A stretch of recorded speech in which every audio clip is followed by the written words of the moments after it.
नमस्कार मंडळी, welcome back to my channel. मी अंकिता चौकटमध्ये तुमच्या सगळ्यांचं स्वागत आहे. तर आज मी तुम्हाला दाखवणार आहे उकडीचे मोदक. चला तर मग सुरुवात करूया. इथे मी 2 कप पाणी उकळायला ठेवलेलं आहे. त्यात आता मी अर्धा चमचा तेल आणि चवीनुसार मीठ घालून घेणार आहे.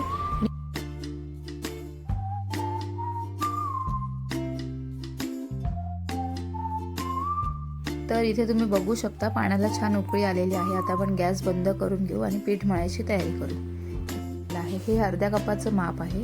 तुम्ही आपल्या घरातली एक छोटी वाटी जरी घेतली आणि ते तीन वाट्या जरी मापल्या तरी चालणार आहे. अगदी परफेक्ट मेजरमेंट हवं असं नाही, तुम्ही तुमच्या अंदाजाने सुद्धा घेऊ शकता. आता या बाउलमध्ये आपण तापवलेलं जे पाणी आहे ते घालून घेऊ. सुरुवातीला आपण अर्धा कपच पाणी घालून घेणार आहोत. अशी मध्ये थोडीशी जागा करून पाणी घालून घ्यायचं आपल्याला. पिठामध्ये मीठ आणि तेल घालायचं नाही आहे, कारण आपण पाण्यात तेल आणि मीठ घातलेलं आहे. आता हळूहळू थोडं पाणी घालून मी हे चमच्याने हलवून घेणार आहे. पाणी गरम आहे, त्यामुळे सुरुवातीला लगेचच हात घालू नका. चमच्याचा असा वापर करा, त्यामुळे चमचा घेतल्यामुळे हातही भाजणार नाही आणि छान आपल्याला हलवता येतं पीठ. हे बघा, आता हे छान मिक्स करून झालेलं आहे. आता आपण ह्याच्यावर एक झाकण ठेवून हे आपण 15 ते 20 मिनटं असंच बाजूला ठेवून मग मळणार आहोत. साधारण 20 मिनिटांनंतर मी हे पीठ उघडून बघितलं. आता आपण हे असंच मळून घेऊ, जे पाणी आपण घालून घेतलं होतं. सुरुवातीला पाणी घालायचं नाही आहे, त्याच पाण्यात आपण हे पीठ मळून घेणार आहोत. लागलं तर आपण थोडं थोडं पाणी घालून पीठ मळून घ्यायचं आहे अंदाजाने. हे बघा, हे थोडंसं मला 2-3 चमचे पाणी वर लागलं, त्याहून जास्त नाही लागलं. पीठ छान मळून झालेलं आहे, तुम्ही बघू शकता. एकदम मऊसूत असं झालेलं आहे. यावर तुम्ही आता फक्त तेलाचा हात किंवा तुपाचा हात लावू शकता. आता हे मी माझ्या प्लॅटफॉर्मवर न घेता मी पोलपाटावर घेतलं, त्यामुळे छान आणखी जास्त मळता येईल. हे साधारण 5 ते 10 मिनटं चांगलं मळून घ्यायचं आपल्याला. त्यामुळे काय होतं, पिठाला चांगला चिकटपणा येतो जास्त मळल्यामुळे, आणि मोदकाच्या पारी खूप सुंदर येतात ही कृती केल्यामुळे.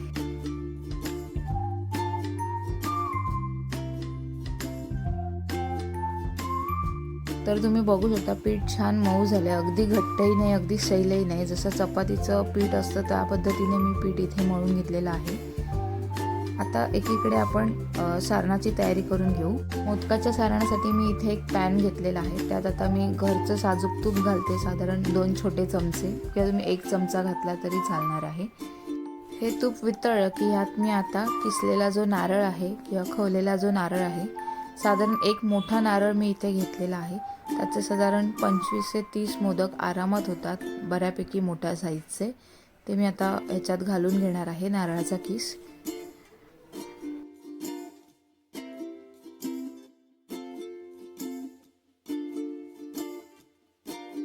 साधारण 5-1 मिनिटानंतर मी आता ह्यात एक मोठी वाटी गूळ घालून घेणार आहे. गूळ मी बारीक चिरून घेतलेला आहे.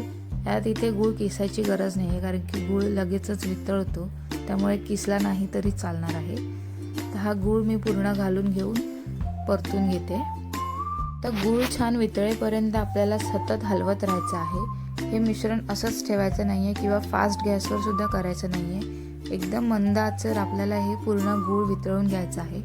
जर गॅस फास्ट केला तर खोबरं करपू शकतं आणि आपल्या सारणाला चव छान येणार नाही. त्यामुळे थोडे पेशन्स ठेवून आपल्याला हे मीडियम मध्य आचेवर हे परतून घ्यायचं आहे, सतत हलवत राहायचं आहे. साधारण 10 मिनिटांनी तुम्ही बघू शकता गूळ छान मिक्स झालेला आहे. अजून एक 5-7 मिनटं मी छान हलवून घेणार आहे. तुम्ही बघू शकता गूळ पूर्ण वितळला आहे. आता आपण ह्यात 2 ते 3 चमचे वेलची पूड घालून घेऊ. वेलची पूड घालून झाली की आपण हे छान मिक्स करून घेऊ आणि गॅस बंद करू. आणि हे मिश्रण थंड झालं की ह्यात मी मग ड्रायफ्रूट्स घालून घेणार आहे. तुमच्या आवडीनुसार तुम्ही ड्रायफ्रूट्स यात घालू शकता.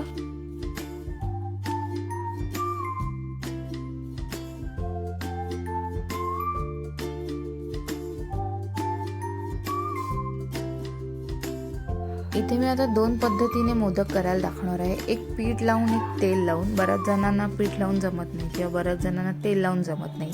तर त्या दोन्ही पद्धती मी आता इथे तुम्हाला दाखवणार आहे. इथे मी सगळं साहित्य काढून घेतलं आहे छोट्या छोट्या वाटीमध्ये. एका वाटीत सारण आहे, एका वाटीत तांदूळाची पिठी आहे आणि एका वाटीत तेल आहे. आणि मी इथे थोडं पीठ काढून घेतलेलं आहे. पीठ छान मऊ आहे. आपलं पीठ झालं मळून छान की एका भांड्यात ते झाकून ठेवायचं किंवा एक कपडा घालून ठेवायचा आहे त्यावर. आता असं एक लिंबा एवढा गोळा घेऊन तो मी पुन्हा एकदा थोडासा मळून घेणार आहे.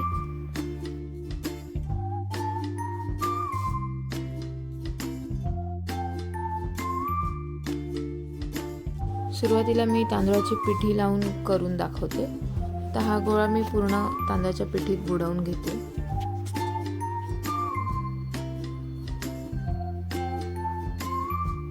तर तुम्ही बघू शकता मी आता पीठ लावून पारी करायला सुरुवात केली आहे.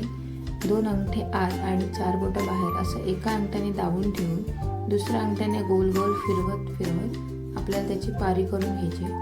खूप जास्त दाब द्यायचा नाही आहे. ते हलक्या हाताने आपल्याला ही गोल गोल आपल्या बोटांवरच फिरवून घ्यायची आहे. बघू शकता छान पातळ अशी होते. आता ती मध्ये जर थोडंसं जाड राहिलं तर ते आपण अंगठ्याने दाबून घेऊ शकतो किंवा बोटाने दाबून घेऊ शकतो. खूप पातळ करायची नाही आहे किंवा खूप जाड करायची नाही आहे. बघू शकता व्यवस्थित आलेला आहे आपली. आता मी त्याच्या छान पाकळ्या पाडून घेणार आहे.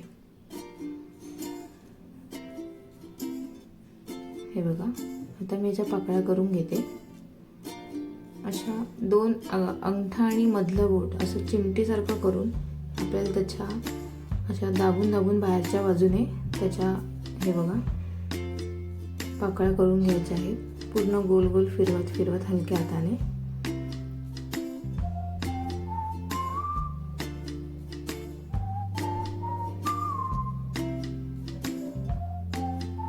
हे बघा किती छान आले आहेत.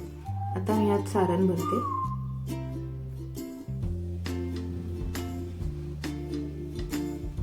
साधारण 2 चमचे मी याच्यात सारण मावले माझ्या ह्यात. तर मी 2 चमचे सारण भरले. आता आपण मोदक गोल वळून घेऊ. एका हाताने आपल्याला सारण आत दाबून आपल्याला असं हातावर गोल गोल फिरवत 2 बोटाच्या मदतीने आपल्याला मोदक हा आवळून आवळून असं बंद करून घ्यायचा आहे. बघू शकता खूप जास्त दाब द्यायचा नाही आहे, पण हलक्या हाताने गोल फिरवत फिरवत त्याला आवळत न्यायचं आहे. आणि वरती ते थोडंसं जाड राहील तसं चिमटीने दाबून त्याला असा आकार देऊन घ्यायचा आहे आपल्याला. बघू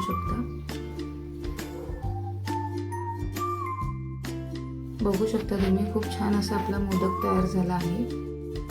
खूप सुंदर झाला आहे हा मोदक. तर अशाच पद्धतीने मी तेल लावून सुद्धा तुम्हाला एक मोदक करून दाखवते. आता हे मगासारखंच मी पिठाचा गोळा घेतला तो हातावर मळून घेतला. आता दोन्ही बाजूला तेल लावून ज्या पद्धतीने आपण आधी केलं होतं त्याच पद्धतीने इथेही आपण सेम प्रोसेस करून घेणार आहोत. तेल लावून सुद्धा मोदक खूप छान होतात. तर अशाच पद्धतीने मी बाकीचेही मोदक करून घेते आणि एका चाळणीत मी आता वाफवायला ठेवणार आहे. चाळणीला आपण तेल लावून घ्यायचं मगच त्यात मोदक ठेवायचे आहेत.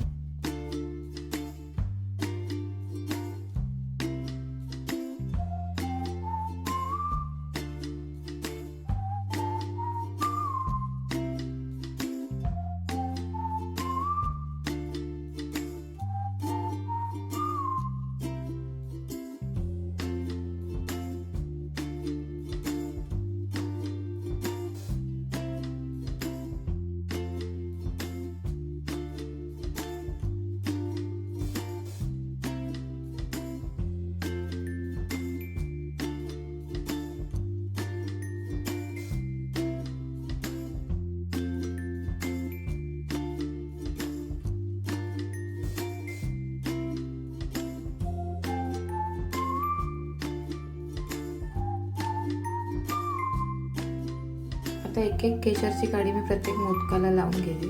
त्यामुळे आपल्या मोदकाला छान रंग येणार आहे आणि मोदक दिसायला खूप सुंदर दिसतात केशर लावल्याने. हे पूर्णपणे ऑप्शनल आहे. तुम्हाला जर लावायचं नसेल तर तुम्ही नाही लावलं तरी चालणार आहे.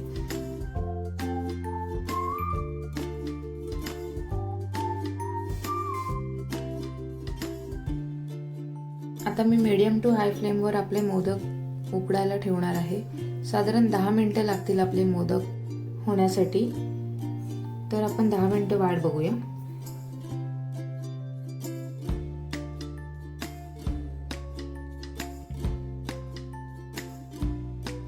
इथे मी मीडियम टू हाय फ्लेमवरच मोदक करायला ठेवले आहेत. तुम्ही बघू शकता साधारण 10 मिनिटांनी मोदक छान उकडून झालेले आहेत. मोदकाला केशरचा रंग खूप छान आलेला आहे. आपले मोदक खाण्यासाठी एकदम रेडी झालेले आहेत. तर तुम्ही कधी करून पाहता ही रेसिपी. तर अशाच नवनवीन व्हिडिओ पाहण्यासाठी तुम्ही माझ्या चॅनलला लाईक करा, शेअर करा आणि सबस्क्राईब करा. धन्यवाद.